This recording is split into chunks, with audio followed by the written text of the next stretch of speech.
All right, so this is a presentation on getting the job you want. I've been bouncing around title ideas, including like interviewing like a CEO. But a lot of the stuff that's in here are things that I have been sharing with people for a long time. Things that everything in here are things that I use myself every time that I'm going out for a new job or setting myself up for new positions. But then there's also plenty of stuff in here where I'm regularly giving advice and helping out other people with their careers. And so over the past, probably about a year ago, I gave a presentation somewhat similar to this. And so hopefully it's been improving considerably since then. All right, but the idea is to get the job you want. So Genuthes Seoton is Greek for know yourself. Everyone knows that one. It's know thyself. But this one is a particularly important statement. And I need to fix one small thing on my side so that I can see everything that I need to see. There it is. Okay, so the big question is like, what do you want to be when you grow up?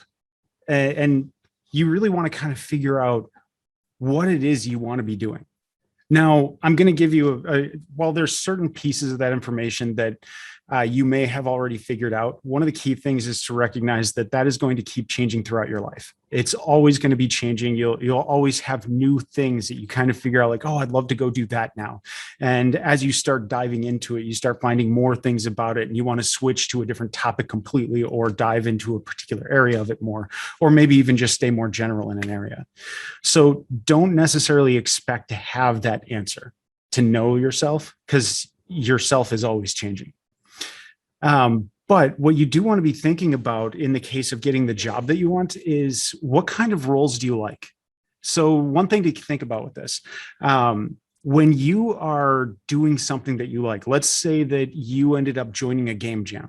So you ended up joining a game jam and you were working on building a game. Maybe you finished it, maybe you didn't, but you really loved that. You absolutely loved doing that.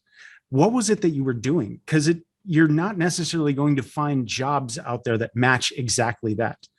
And you want to figure out what is it that you really loved doing versus what are the job roles that match up with what you love doing. One of the big things like Steve Jobs said before was, if you don't love what you're doing, you're not going to be able to get highly successful at it. That one of the things that it takes a lot of work to become like really to stand out in the industry, but to at least get the job you want, you can get a lot from there, even if it's not necessarily something that you love doing. But it's good to try to figure out every bit of that you can. Anyway, so that's something to think about. The next part is I passed a section. Nope. Okay, reshape your world. When I first started out, the idea of reshaping my world didn't really exist. I didn't understand the concept. I'm hearing an echo. Disappeared. Okay. Anyway, so reshape your world. That's the idea that let's say that you are working for a place and you're a front-end clerk. You aren't doing a thinking job, a trade skill job, and you're training for a trade skill job. That's the type of thing that you want to get. Those usually the ones that pay more anyway. So one of the big things that you want to think about is how can you reshape your world? When I was younger, I ended up getting working for a couple of places that don't show up on my resume anymore. Like Burger King was one of them. Burger King is kind of a terrible place in this perspective to work for just because of the fact that they're defined. They are 100% defined. Everything about them, the job description, when you start and when you leave is exactly the same and it matches exactly what you did. So they're not a great place to work for to really boost your resume. But a lot of other places are. Like I worked at a carpeting place before that sells carpeting. And one of the things that stood out about this was that was not what I wanted to do with the rest of my life. I was doing lots of programming. I was building websites. And I eventually talked to some of the people that owned the place and said, you don't have a website right now. This is something that I do. And could I help you build one? And they agreed to it. And suddenly after that, my resume now included stamps. Like, even though I would do regular stuff for them, my resume would include, I built a website. What were some of the things I did for them? I was building a website. I was working with technology. I was identifying locations that people were connecting in, getting the zip codes so that I could map up like delivery fees. So you want to think about how you can reshape it, but also those things that you can talk them into taking on. Like this could even be one minor thing where you say, hey, we're doing this stuff, and I was wanting to experiment with this 3D tool, and I wanted to figure out a way if there's any way that we can make that work for us. And it could be like anything, but a lot of times they'll just say, sure, yes, do it. You say, can I take like an hour a week or an hour a month to go focus on this and see if I can get something to work for us? Because it looks like it could be useful. And a lot of times they'll say yes. And now you've just got another resume stamp. When you're filling out what kinds of things you did at that company, you're now putting something in there where nothing else on it lines up with what you want to do except for this one line. You managed to get this one line that there's this 3D tool, or you were working with Unity to create a virtual environment, a digital twin of the workshop or whatever it might have been. But you can do a lot to reshape your world. And so you want to think about that.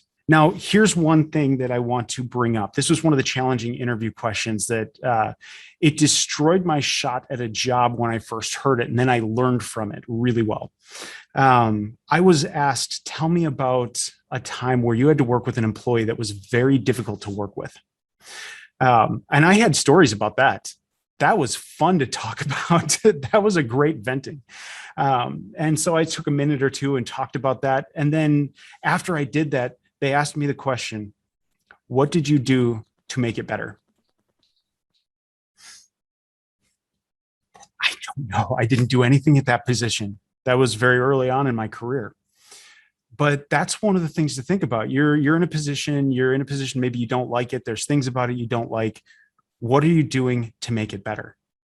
If somebody were to ask me that question now, one of the big things is, like, even if I told them that original story, what they're usually looking for with that is literally just making sure that you have ways of dealing with difficult people, for instance. That if you have a coworker who's hard to work with, that you're not just going to vent about it at your next job, that you're going to have something that you try, something constructive, you try to deal with it. But you might want to think about all those types of things. What can you do to make your current position better? What can you do to reshape it so that the resume notches actually match up with the future of where you want to head? All right. So next is to know your enemy. You must become your enemy. And I don't know if you all heard that, but there was a large crash of stuff that just happened in the back, and it was a dog or a cat. I don't know. Anyway, to know your enemy, you must become your enemy. It was probably around 2007 was the first point in time where I was sitting on the other side of the interviewing table, where I was putting together a business and I was looking to hire someone. Now, hiring someone in this case was risky. It was tough. I mean, it was going to cost money. It was going to be difficult to do. So I needed to find the perfect person for this. And there could be a lot of perfect people for this. People that would be able to get into the position, start to hit the ground running, start to build things, start to take initiative, and start to get whatever the specifics and details up, getting all those things going. Those were important things. And if I got the wrong person, that could destroy my business. I mean, just starting out, if I get a person who was lazy, if I get a person who wasn't very creative, who would just kind of get frustrated by stuff and give up, who didn't have enough of the technology background, but could still answer the right questions in an interview in general, those were scary things. Like, what was I going to do? I mean, from my standpoint, it was incredibly scary trying to find that right person. Now, mirror that up with what it's like going out for that interview. Am I going to get selected? Am I going to be the right person for this? Look at this from the standpoint that there's fear on both sides of the table coming in. And so one of the big things that I want to present here is not to view the company as your enemy, but to understand how they think, what's going on in their minds. Now, even if it's a larger company, You're talking about someone hiring on another person to come into their team. Now, their team, there is a person responsible for that hiring decision, and they have to make sure, was this person reasonable to pay to get? Because we have to pay out 60,000 a year, 80,000 a year, 150,000 a year or more towards this person. Do they fit? Are they going to be able to do the job? And we want to make sure we're getting the right person. Oh, hey, and I'm actually covering up text. Yeah, find the right person. Oh, one more thing I can do. I can hack the video. I'll put myself over here. Cool. I'm this guy. I'm hiring. Okay. So finding the right person. That is an incredibly difficult, challenging thing. And it's important to know what it's like at the other side of the table. One of the big things that happens with this is that when places are hiring, when they're looking to hire someone, one of the first things they need to do is come out with a job description. For anyone who's had a technical job or a trade skill job versus like a desk clerk or someone who has a very defined position, like when I worked at Burger King, everything that I did was defined. I had these exact roles that I did, even the order of ways that I put things onto a sandwich, that was all defined. I might as well have been a cog in a machine, literally. So with the job description, that is really tough. Like, how many people have ever worked at a job description for a trade skill position, which could be a teacher, could be a manager, could be a programmer, and actually had that job description match up with what you're doing a month into the job, or when you leave, that it still matches what you were doing? That it almost never happens. There's lots of things that they're trying to figure out. Like if somebody left the position, like they had someone who was managing the build server and that person left the job and the company, and they didn't have anyone who had particular skills, then they've got a really good, solid idea of exactly who they need to bring in. Sort of. And I'll get to the sort of the next time oh, that's right, I changed the slides. I'll get to the sort of a little bit later. Another one is that they've got a team of technical people that are doing programming. Now, a lot of the stuff that I'm presenting, and this is focused towards game development, because that's a lot of my history, game development, websites, technical stuff. But this really applies all over the place. So let's see, add lots of things. So they start adding things like, these are nice to haves. This is stuff that would be nice to have. These are the things that we think is required for it. But ultimately, those things on that job description are not what they are trying to hire. Very few places can articulate what they really need to get, and very few places can do it well in a very small amount of space. You put too much details into what they're looking for, and you're basically writing a short novel. And most people don't even spend like reading past the first paragraph or two, or skimming a job description to see if it really ties up with the kind of thing they'd like to do. Okay. So another thing is the people who are interviewing you when you go out to get a job, almost never are they actually trained to interview people. Think about that. They got into the position that they got into because they are a good manager, because they are a good programmer, that they are a good tester, that they are a good MBA that is at a C-level in a company, who like CEO, CTO, and they know they're asking you some longer term questions. Maybe someone in HR has actually been trained for it, but even in that cases, HR is usually handling more of the day-to-day stuff internal to the company, not necessarily so much hiring someone on. I mean, of course, they're taking care of the sign-on papers, but the idea of being trained to interview to find out if someone is qualified to do what they're doing, almost no one is ever trained for that. So you're coming into this scenario where, as an interviewer, you're not trained to interview. You're not trained to look at this stuff and be professional about it. The people on the other side aren't trained to do it. So there's kind of this entire style of interviewing that lots of people have just followed, and it's just kind of shaped itself, where there's the general process. They put the job description out there, people apply with their resumes, they give you an initial call, you come in for an interview, maybe a second one, and then they hire you. And what happens at all those stages? There's a lot of different ways of approaching it, but a lot of the psychology ends up being the same.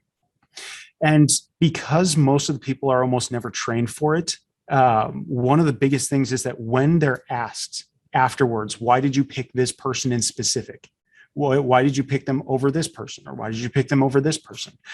They very seldom can give a very clear answer. There might be one or two points that stand out in their memory about them, but honestly, a lot of it is just purely psychological. It is purely how well you connected with that person. If you look like you can solve all the technical parts of it and you interacted well with the person, that's like 99% of your interview right there. That sometimes there will be people who can be very specific about it. Like after I started studying this, I read lots of books. I developed strategies, patterns on how to interview, and I've interviewed more than 100 people now. And everyone else that I've interviewed, almost no one else has the same strategies and patterns that I do. So I'm probably one of the more challenging people that you can interview with. Because once you interview with me, I actually have like a list of things and I give you points. So at the end of something, I can list off like, oh yeah, this person got 24 points out of 38. This person got 31.5 points out of 38 or whatever the score is. And I come up with that for every position. Most places never do anything like that. They don't have that level of granularity and detail. Okay, so let's move on. Squirrel. This is a big thing, squirrel. All right, this is my resume. This is a picture of my resume. It's not exactly current. This is a slightly older screenshot of it. But one of the things I want to point out here, let's see, oh, that's it, right there. Page 1 of 11. One of the big things that I heard early on and that I still regularly hear is that resumes should be about 1 to 2 pages long. And honestly, that's not true. Here is what it does need to be. Everything in your resume should apply to reasons why a place wants to hire you. I do not have Burger King listed in my resume. That's a spot where I was in high school anyway, so it's not exactly going to show up as a blank spot in my resume. And some places don't even care about blank spots in your resume, like, oh, from June to August of this year, you didn't have any position that you were working in. Why? A lot of places like to ask that. Here's a big thing to think about with that.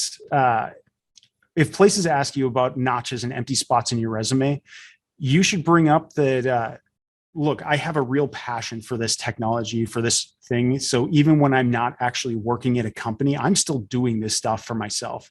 So my experience during that entire time I was out is still fresh.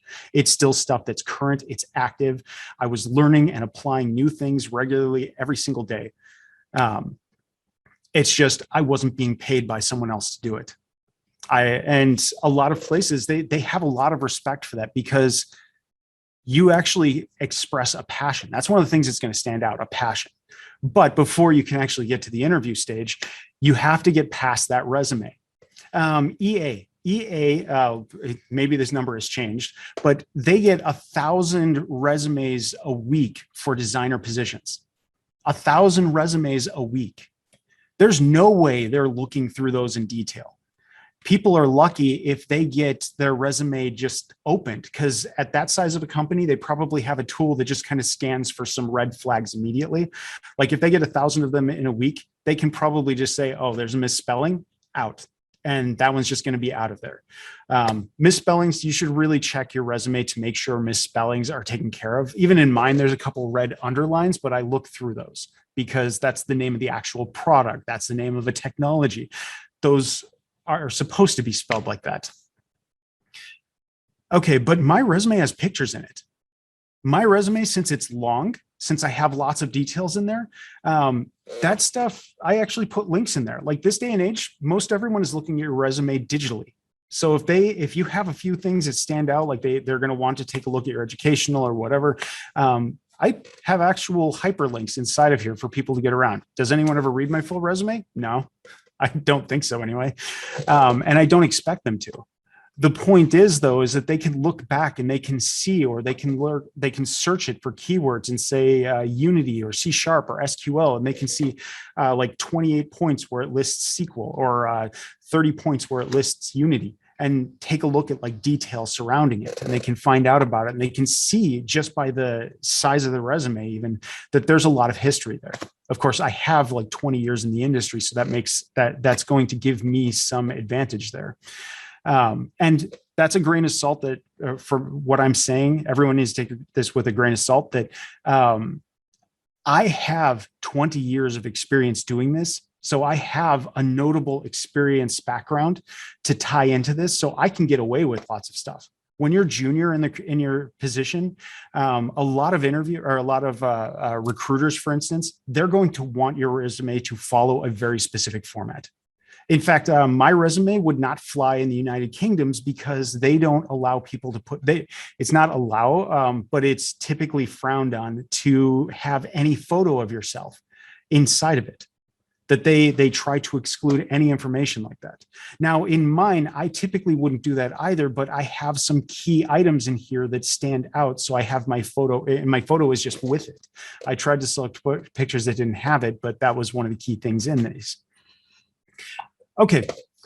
Oh, and I see some questions coming in. Give me a second. I'm just going to skim through them. Where's my mouse is way over here. Okay. For an extra credit, one courses, blah, blah, blah, please send private message. Okay. I've experienced where I show up to an interview and they are not prepared for an ASL interpreter for me and keep delaying the interview. What do I do? That's a good question. I honestly don't know.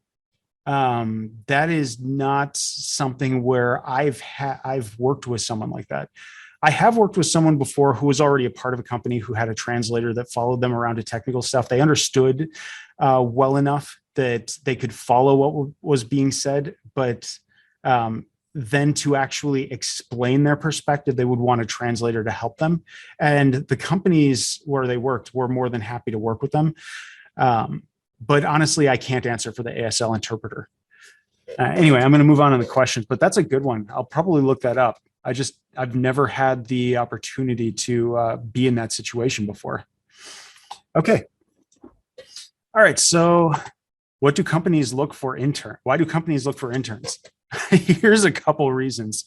One is most every place that I've worked with has actually used their interns illegally. The basic idea is when you have an intern, like an unpaid intern, it's supposed to be a learning exercise. The company, by the definition of the law, is not supposed to gain any kind of monetary benefit from an intern who's working for them. Almost every place I've ever worked at that hired on interns has had them doing the position. However, there is a very good argument to also say that when you're doing that, like you join them for 3 months for like your summer or whatever, when you're doing that work, it is stuff where you're learning the day-to-day stuff, because quite honestly, most colleges are a little bit behind. I mean, when you're talking about accreditation can easily take a year to get a course through, and then technology has already moved on. So it's hard for colleges to stay up in a lot of those cases anyway. So getting into the day-to-day stuff, that can really help you out, where you literally see everything exactly how it runs. Now, every company is different. How far back they are in technology is different. So it's good to get internships at a variety of places, but it's also good to get paid internships. All right, I'm going to move on with this and maybe come back to some questions a little later. Okay, so be prepared to interview them. This is a big thing. Like a lot of places say that you should have a couple questions on hand so that they think that you're thinking about the position, so that you have stuff. Honestly, I have interviewed a lot of places that I turned down because even though it was a great position, there were things about it that I didn't want to do. Things that I just, this wasn't going to be fun. This wasn't going to be the type of thing that I wanted to do. And so I've turned it down. Now, earlier on in your career, that's a very scary idea that someone's offering you money to go do this thing that is related to the type of thing that you want to be doing, even though there are red flags with the company. So you accept the position. And honestly, when you're younger in your career, you kind of have to work through some of those. That being said, a lot of places have really improved in general of being more, what's the term, EQ, emotionally on target with things, on making sure that they don't have horrible managers and bosses, and they don't have toxic environments. But I've definitely worked through my share of toxic environments. But I want to interview the places. Now, think about this. You sent off your resume to the company. Their resume is sitting out there for you to look at. For one, it's the job description. What are they expecting you to do? What type of team are you going to be joining in? What type of project are you going to be on? What does the company do? Why are they building this project? Take a look at some of their investor things, like the stuff that they send out is some of their blog articles or news posts about some of the latest things happening. Your product might be the idea that you're going to go work for Google, and you know you're going to be working for X product or something like that. And you see, oh, Microsoft is releasing, Google doesn't have anything like this right now that they're wanting me to come in and do. But, oh, I see Microsoft has one. Okay, well, that tells you right there that they're probably about to start hiring people on and make an announcement that they're going to be producing a similar product to what Microsoft has for doing whatever blah is, so that they can have some challenge in the marketplace. You can learn stuff like that without putting a huge amount of energy in. To begin with, you typically only want to do this with a couple companies. Like, you find a role or something that sounds perfect, go the extra mile on this, do that extra work. I tend to do this with maybe one or two places while I'm searching for a position, just to figure out like which of these big things that, you know, really stand out to them. And then when I come into the interview, that gives me a huge amount of knowledge to actually tie into what is going on, where I am now becoming insightful on it to levels that the managers might not even be aware. There are places that I've gone to work with where I called out exactly what they were trying to do as a business, and they hadn't shared that with me. They hadn't shared that with me, and they were a startup. And that was a very impressive thing for them. There's a lot of stuff you can do like that, but you need to be prepared to interview them. Here's a quick way you can do this. Usually right before your actual interview, they send out a timeline when you're going to be interviewing with them. And they'll say, who are you going to be interviewing with that day? Sometimes they don't have that stuff lined up. Most of the time they try to get that stuff to a day beforehand because they're just trying to organize their own calendars just to make sure people are aware, oh, we need someone to interview this person from this time to this time and from here to here. And so they have all their stuff prepared. Why not send that list off? Use LinkedIn, get on LinkedIn. You can connect to the people. You can take a look at the stuff that they're interested in. You can find out like what type of role that they had. You know, you're going to be interviewing with someone who is a C-level position, a corporate level position. They're probably going to be asking you big picture questions. So when you answer their questions, you should be answering them in the terms of, how is this going to be affecting things down the road, like a year or 6 months down the road? What are some of these large scale things? You know, how long am I going to be here at this company?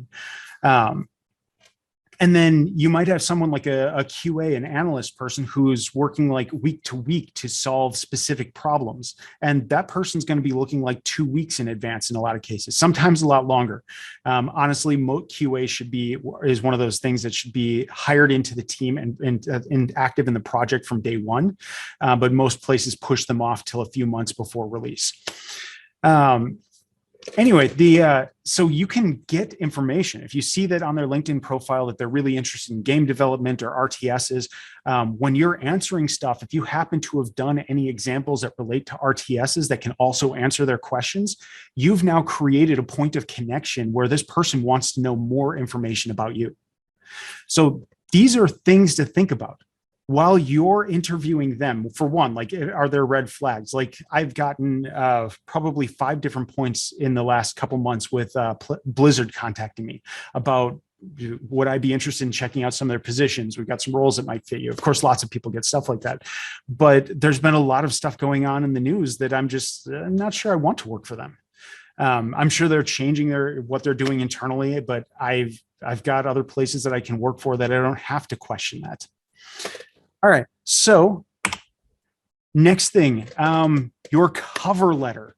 Your cover letter is something you should never underestimate. Granted, there were times where I needed to get a job.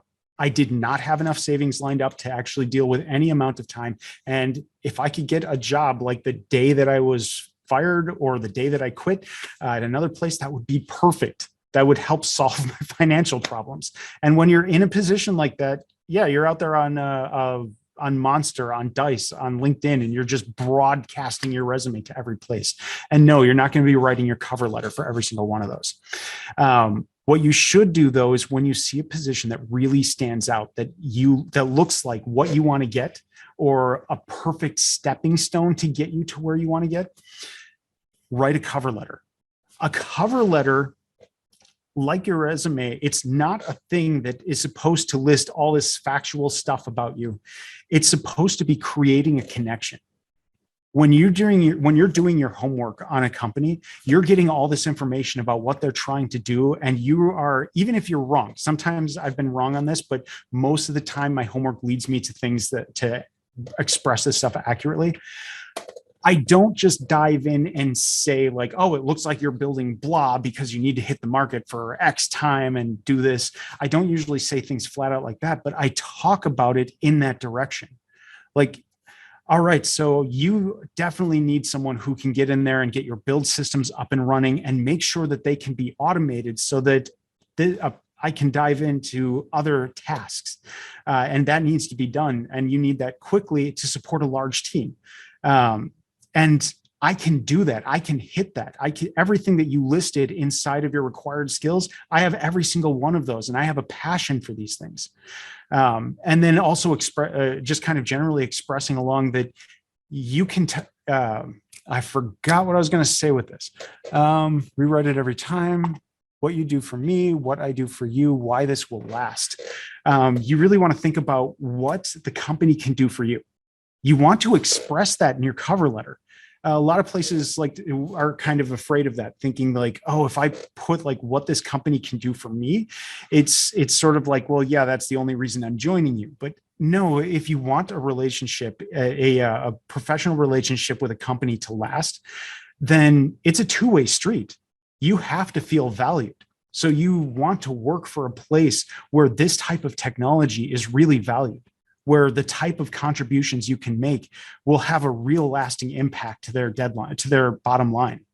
And those are key lines right there that can stand out in these things, where you can start to express why you think you can help get them to this. That cover letter is a great way to paint a picture about yourself. Okay, then you get to the phone screen. The phone screen is going to be a little bit shorter, but it's usually you're going to talk to someone in HR.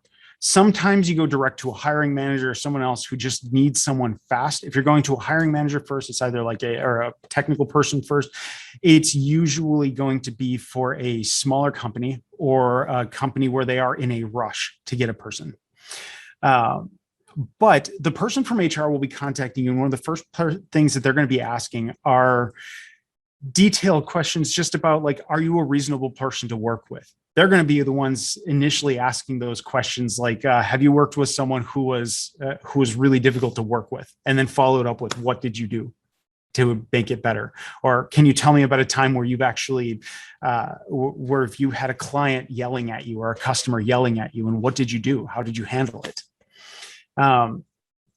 So they're going to be asking you those questions. And in truth, the person from HR usually has very little knowledge of what your technical skill is. They understand a little bit about how it plays in. They may understand some of the keywords, but that first time through, unless they're saying otherwise, it's usually someone who is just trying to make sure that you're not going to be wasting anybody's time. If you sound like you've got some red flags that are going to make you a bad person to work with, they're just not even going to let your resume get past HR then. Okay. So now a lot of things are going to be done over Zoom and phone screen. A lot more things are being done remote now. So there's a lot of things about body language that don't really play in as much anymore, but this phone screen. So one thing, get rid of distractions, clear out the background. You want to make sure that you can actually answer the phone call, because sometimes you still might be on with one of the key people who are deciding whether or not you get this. The phone screen is usually initial phone screen is usually just very lightweight, just to try to make sure you have everything that you need, that there aren't any glaring red flags. Okay, now there's a term that I call colloquial dialect. It's understanding the way people speak, that they use a different vocabulary for something. For instance, depending on where you are in the US, you can refer to a soda as a soda, a pop, or a Coke. So there are places you can go to in the US, you ask for a Coke and they ask you what kind. And they literally mean, do you want a Coke or a Sprite or a root beer? Because a Coke by itself doesn't actually classify it. Same thing with like Xerox. I need you to Xerox this. Well, they don't have a Xerox machine. They have a copying machine. They have a scanner and a printer. There are certain terms that carry weight. No, don't try to do things like duplicate an accent. That's just a red flag. I mean, if you actually have that accent yourself and you've been covering it up, or you've been inside of another location for a while, but it's something you can kind of just like fluctuate between, but it's natural for you, go for it. But if you're comfortable with certain words, like you recognize them using the word Coke or pop or soda, where you would use the opposite one, you can use the same word as them, like y'all. If you're comfortable using the word y'all, that's a great one. Here's one of the reasons why. When people say a word, they have this belief that everyone else understands the word as them. If somebody else says a word or gestures in different ways, which I'm not talking about body language as much right now, but when they say certain things, if they say the same colloquial dialect, they use that same local word that you would use, that often stands out as you understand this in the same way that I do. I have a higher belief that when I'm speaking, you understand exactly what's going on in my head, even though that's almost never true.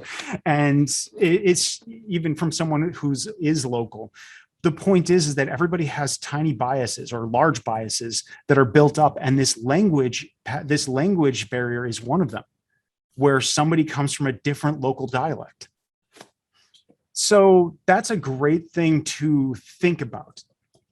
You like there's y'all, you guys, my dudes, fellow colleagues. These are phrases and ways that if you can say them naturally, if you can say them and it's comfortable to you to do, to recognize that this is just another way that somebody says this, and to just start using that word when you're in a conversation with them because they said it, that is a great way on a voice level to start breaking down those barriers so that people get that trust level with you. Because when you're using a different word set to describe the same type of thing, quite often people get a little bit of a mental barrier. It's the same thing with accents for most people.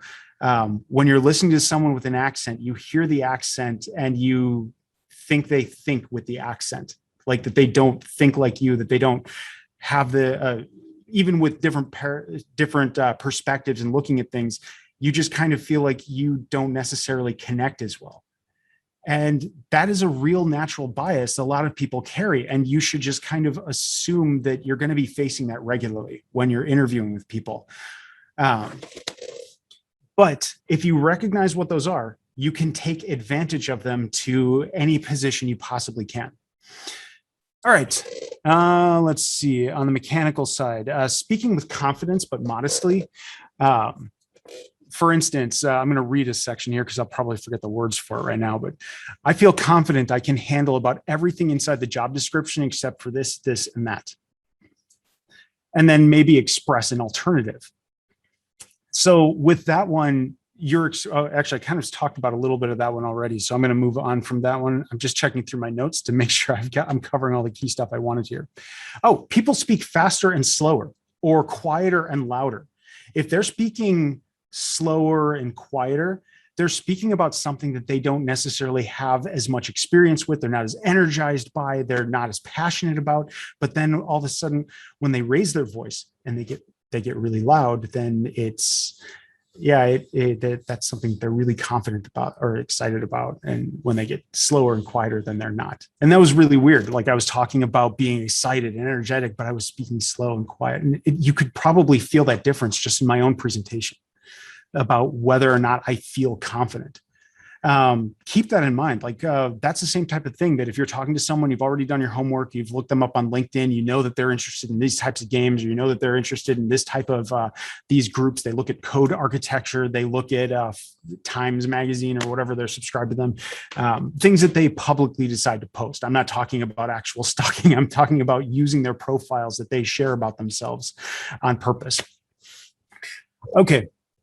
So you can use that information. And when you're talking about things that they would be excited about, that's a great time to get excited about them yourself and to think about that. All right, let's move on to the next one.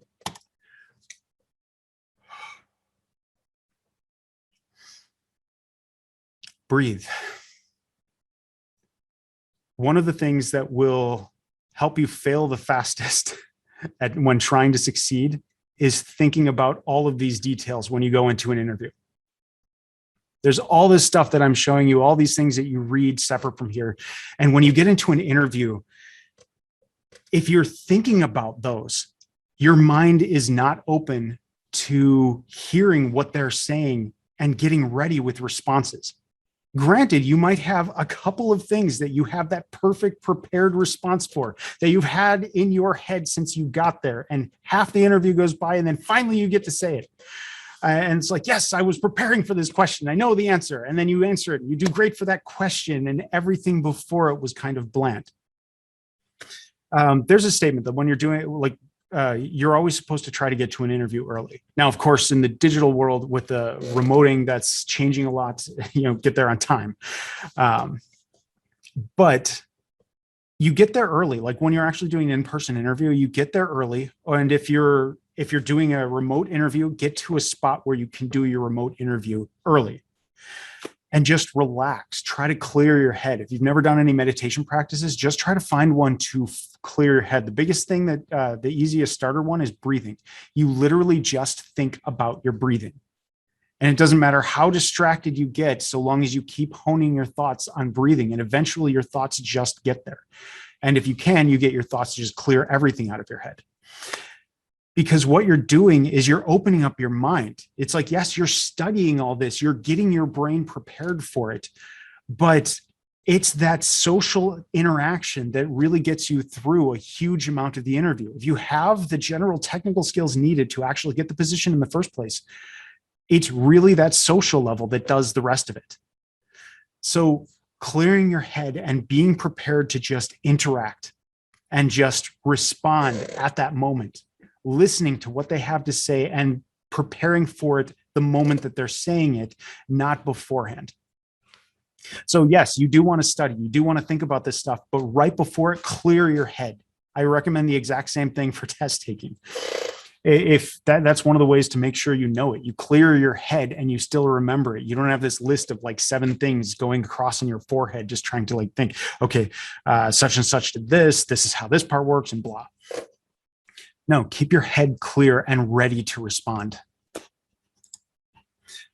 Now, this is the big one. This is where,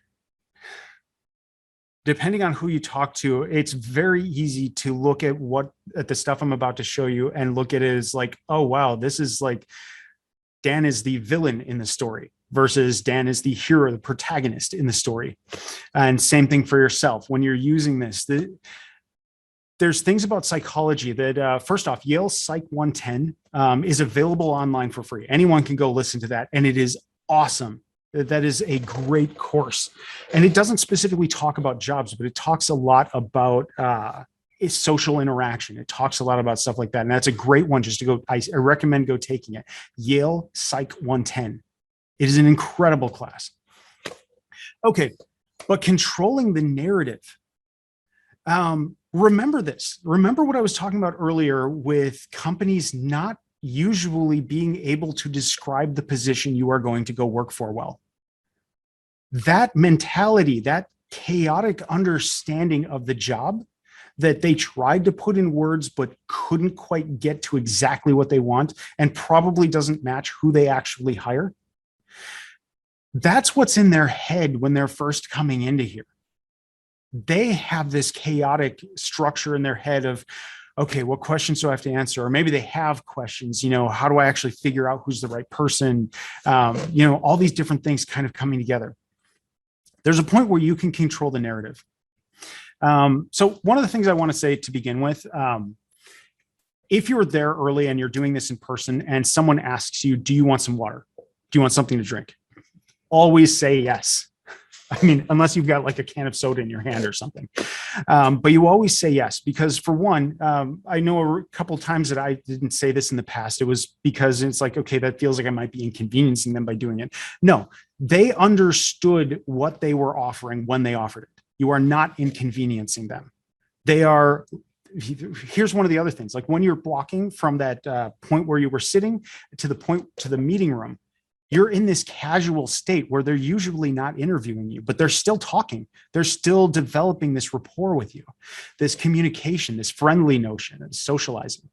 And you've just extended that a little bit by now we're going to take a walk over to the break room and we're going to get water out. We're going to get a soda, whatever it is that you're looking for that we have. And so you've also, unless it's really obvious that they're like frustrated or whatever or something, which almost never happens in this case, you're getting more time with them socially. You're finding out more things. You're starting that rapport. You're hearing more of the colloquial dialect that they're using, which again, don't think about. Just keep that in mind that you can switch words and practice that on occasion so it becomes more of a natural thing for you. So once you actually sit down for the interview, they might start out by jumping right in and telling you, okay, this is what we're looking for. This is can you start telling me about blah?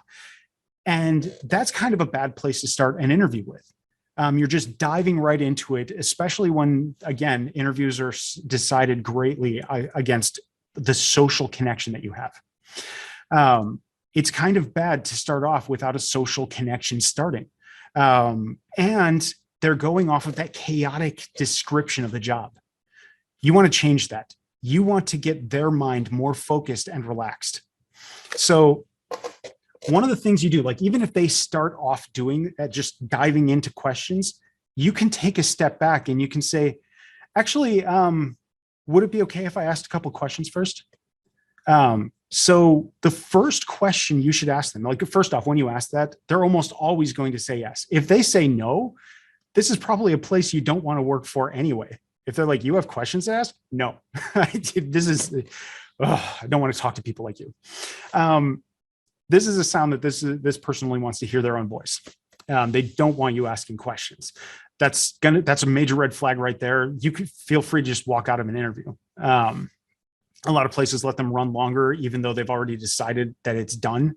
And both sides can feel it, and it's kind of a terrible situation. But honestly, if you can come up with some good way to phrase it, you can just say, look, it seems like this is not going to be the right fit. I think I'm just going to, it's probably better if I just leave now. Thank you for your time. And just really mean it, like sound appreciative. That's a great way to end and exit early. When you see the red flags, when people or places show you who they are, listen. Okay, so the first question that you should ask them is, can you describe to me what this position is? Like, yes, there's the job description. You read it. You looked at details. You did your homework on this place. But ask them what it is. And so what they're doing right now is in a couple of sentences, about one paragraph, they're going to condense the idea of it down into a few sentences. You've already taken this page-long job description of what they're trying to find a match for, and you just shrunk it down into one paragraph. That is really important. That is a lot easier to focus on than an entire page of content. Next thing, you want to ask them, and this depends on who you're talking to. So if you're talking to someone who is like a QA tester, if you're talking to someone who is a manager, if you're talking to someone who is a C-level is going to be like 6 months down the road. A manager is going to be like 1 to 2 months. A tester or direct programmer is probably going to be every 2 weeks. They're going to be looking a couple weeks down the road. But you want to ask them, like, a month down the road, 3 months down the road, 6 months down the road. What do you think would represent me having really succeeded at this position? What would you like me to have accomplished during that first 1 month, 3 months, 6 months that I'm here? And what you're doing is you're helping them refine it a little bit more. They're explaining to you their relationship to this position as well. That gives you more insight as to how to answer these questions. So when they answer a question, you're not answering it about your position. You're answering it about your position with them. That's how they see it. That's what they're understanding. So it's highly important to think of it like that. Okay. So, all right. Give me a second. I just lost. Oh, I scrolled in the wrong window. Okay. So over here, when they ask, basically in their own mind, they are identifying typically three. Oh yeah. So then when they say that, you repeat it and you say it along the lines of the idea that you pick like 2 or 3 key concepts from what they've said and you repeat those and you say, so it looks like you really need to make sure you're getting a person who can do this and they need to be able to get it within X amount of time and they need to be able to do Y. You've just taken this incredibly long job description, turned it into a paragraph, refined its focus a little bit more, and then turned it into 3 keywords. You've taken the entire interview, all that energy about trying to find out all these different things, and you've now turned it into 3 key things that they're looking for. That is incredibly powerful. That is an incredibly powerful tool because in their head, they have just shaped this. They're the ones that shape this. If they disagree with something that you said, they'll say it. They'll say it at that point. They'll say, oh, no, that's not quite what I meant. What I meant was blah. And they'll re-explain the part of it. And then you can reiterate again. But again, what you're doing is you're setting up these pedestals. You're setting up these statues of saying, this is one of the things that I need to meet. This is another bar I need to meet. And this is another bar I need to meet. Every time they ask you a question, you need to answer based on one of those 3 pedestals. How do you get yourself on top of it? How do you make it look like you are the person who can always accomplish this? That this is something that you are great at. That is awesome. That is something right there that very few people going into an interview are ever going to do. Because remember, it's chaotic on both sides. It can be stressful on both sides. You've made this more comfortable because you've taken more time to let the socialization out if you get the chance. You have simplified and reduced what needs to be the focus of the meeting. And now you're allowing yourself, you're taking control of that to shape it. Now, beyond this, there is another step where because you did your homework, you can start recognizing other areas where, oh, I also have a skill in public speaking. Or I have a skill, I happen to speak this other language. And I know that you're going to be doing work that it's very likely that this company is going to be merging with this one over in Japan. And I speak Japanese, but not necessarily that one in specific, but it's all those little things right there that you can start to identify where you call these things out that they probably are aware of internally, or at least have an idea of. And if not, they could probably come to the same conclusion from the statement that you make. That you've now added a 4th pedestal. You've now taken this 4th point, this 4th topic that is your own. Everyone else is lucky if they can get those 3 points, if they can stand out. But at the end of the interview, even if you don't have that 4th one in there, you've got those 3 ones that you're walking away with, and you've set yourself up every single answering towards one of those 3 things. You've helped them in their head create a very manageable set of memory of points to keep in mind. And you've set yourself up as the prime candidate for every single one of those answers. That is something where it's in their mind. This is their mind, but you're helping shape it with psychology. It's not that it's not like the joke of hypnosis where it's like you can make a person bark or jump or something like that. No, it's the way that you use your words. It's the way that you ask questions that you can help lead a conversation, lead a line of thought, and you can shape the direction that things go. Okay, so from that, let's see. I'm just going through my notes. Yep, that was that one. You've got that 4th topic that chances are nobody else who's going to be interviewing for this is going to think of to even describe that as a potential reason to something to even talk about, even if they have great experience with it. So chances are at that point, you've now established yourself in their mind as the perfect candidate. You've established yourself with great likelihood of being the perfect candidate.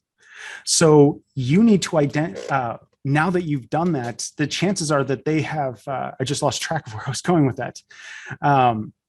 But they're walking out of that meeting most likely with that understanding in their mind that you are the perfect person for this job.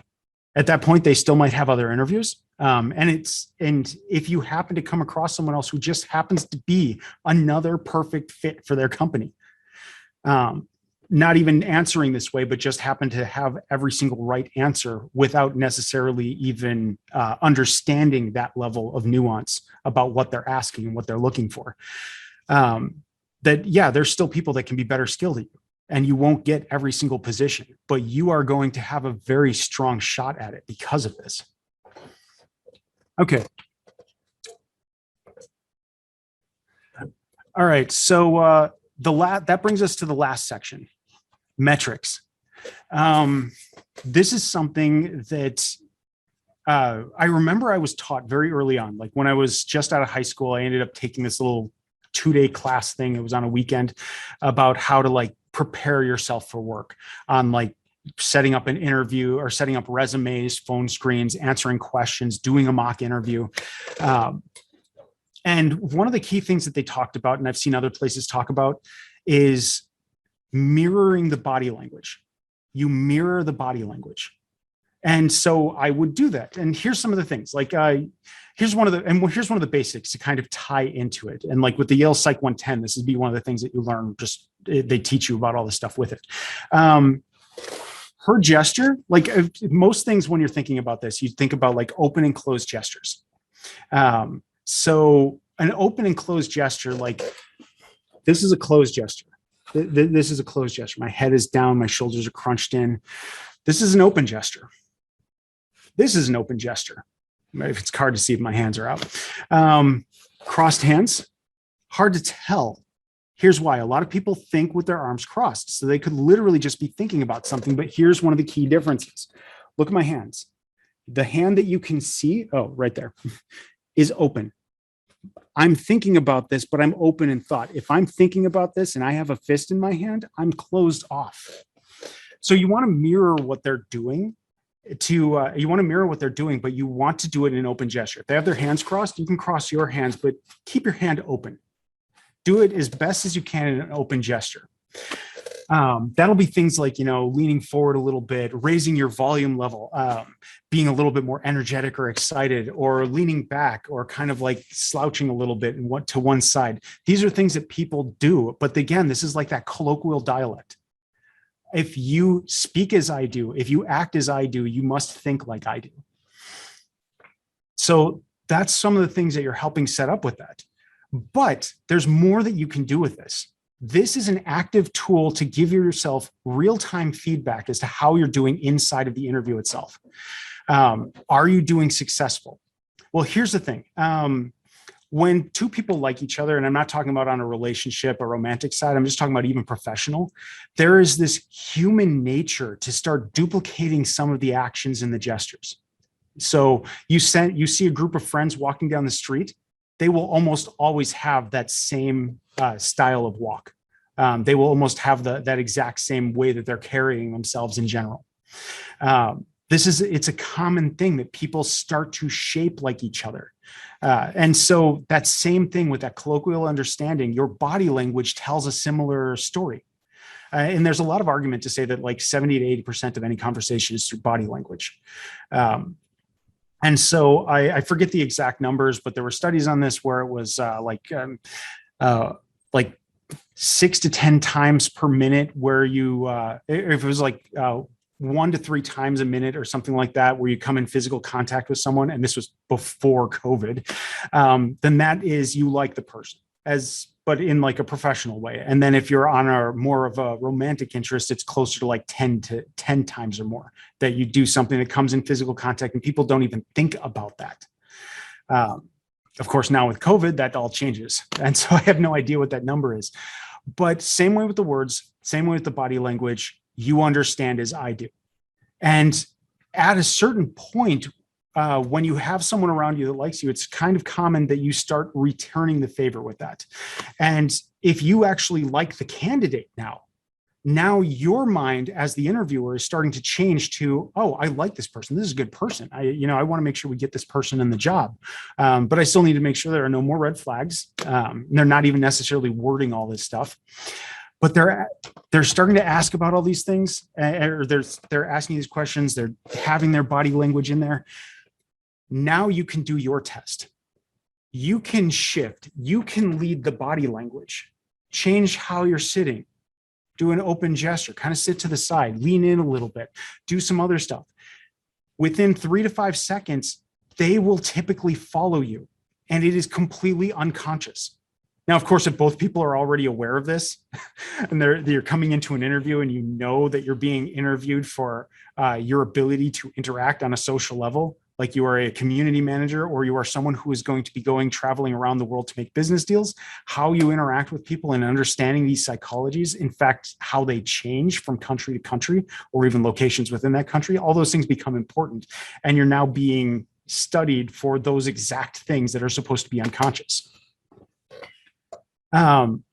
Anyway, you're helping establish that, but you've just been given advanced information that, at least according to this person, you are doing well for this interview. Usually you're interviewed by a few people, so you need to get that from everyone.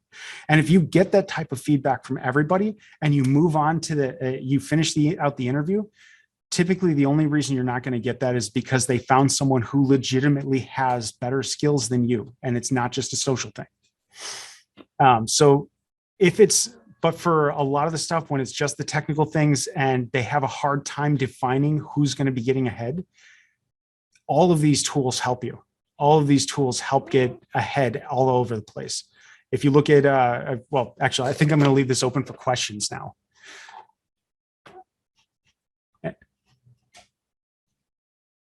Oh, and I also realized I think I might be over time. So my apologies on that. What time is it? Oh, it's 3:36. Okay, does anybody have any questions? Yeah, you technically are overtime, but often these ones go overtime and then we have time for questions, and it's fine. We're not sticklers about it. Okay, just one quick second, then I'll take the questions.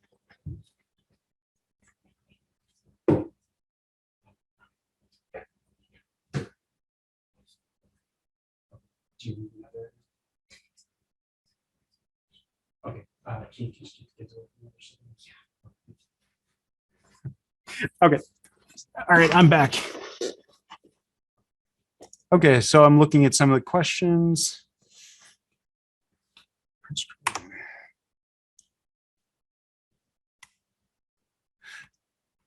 What just happened? I just lost my screen for a second. Okay, there we are. Okay, does quality or quantity of applications matter more? That's a good question. Honestly, it really depends. Some places are specifically going to be looking for someone who is there for a long haul on one project. A lot of other people, a lot of places, like Microsoft, for instance, has a thing where if you're a full-time employee at Microsoft, you can change teams every 3 months. You can apply it for positions at other parts of the company every 3 months, and it's not supposed to be seen as a negative trait. So with that in mind, lots of little things that you've completed are great. And another thing is when you do lots of little things, that gives you lots of opportunity to showcase things you have done. If you have focused heavy duty on one massive project, while there might be a lot of awesome things, people usually create that as one stamp of something that you did and maybe dive into some of the work. But just kind of like the same reason that a lot of places put dev blogs out on games. If you're actually following a dev blog on a video game being developed, when they say things every single week, you're like, oh yeah, that little thing changed, and you go in and you like notice all these little tiny things that are happening all over the place. But then if you're not following the dev log and you just end up getting, oh, well, they just upgraded this from 1.1 to 1.2, and I saw a couple bullet points of notes. There might be 1,000 things in there, and you're only going to be identifying a few of them. So honestly, from my standpoint, quantity would probably be better, at least at the beginning of your career. I would also say like jumping around to a bunch of different places, like taking contracts early in your career and doing like 3 months, 6 months here and there, gives you a lot of flexibility, a lot of perspective of how different places run things.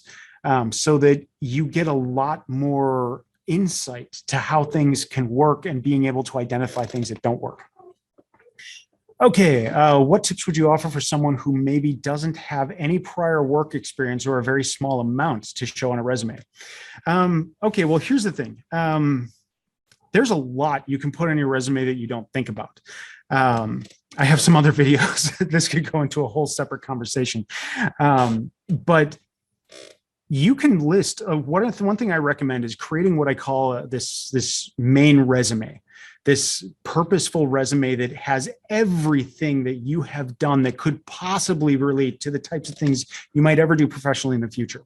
You played video games. Great. List every single one of them. How long did you play them? How far did you play them?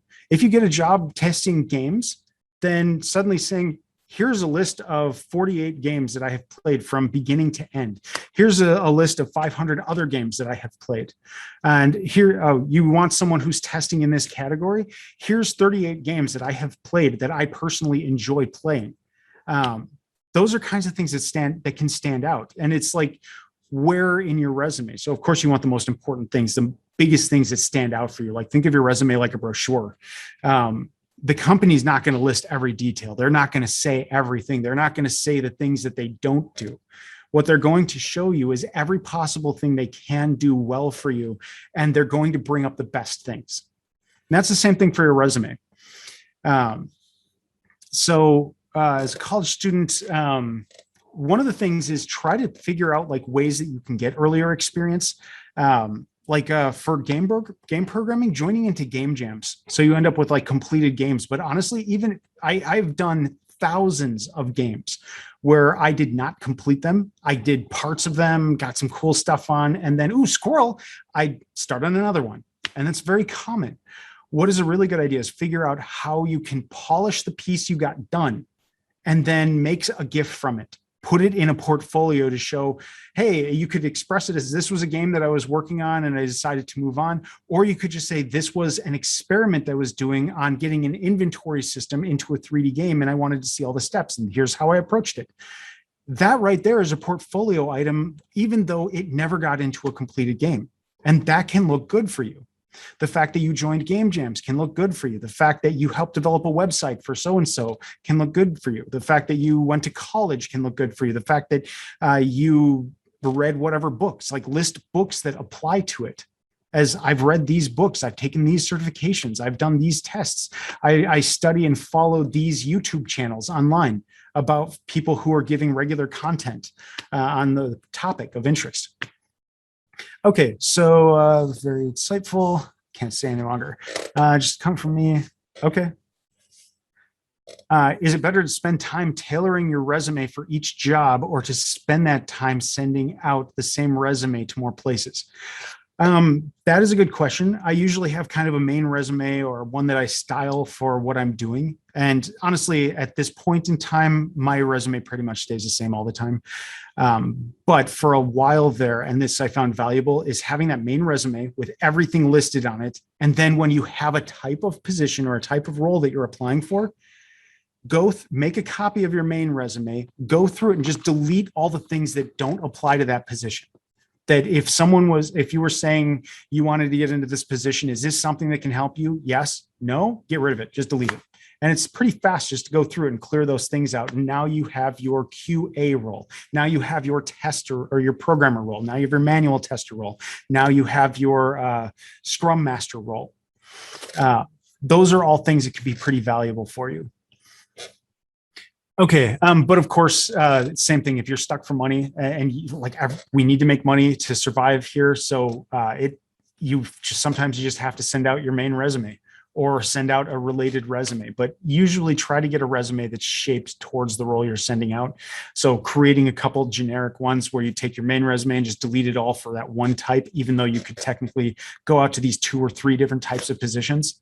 Having your resume ready for that'd be great. If you can tailor it to that exact position, even better. But yeah, if you find a perfect position, one that just is, I have to work here, that just looks awesome, so perfect for me, do the extra work on that one. Okay, do you happen to have a YouTube channel? I do have a YouTube channel. And let's just go here, bit.ly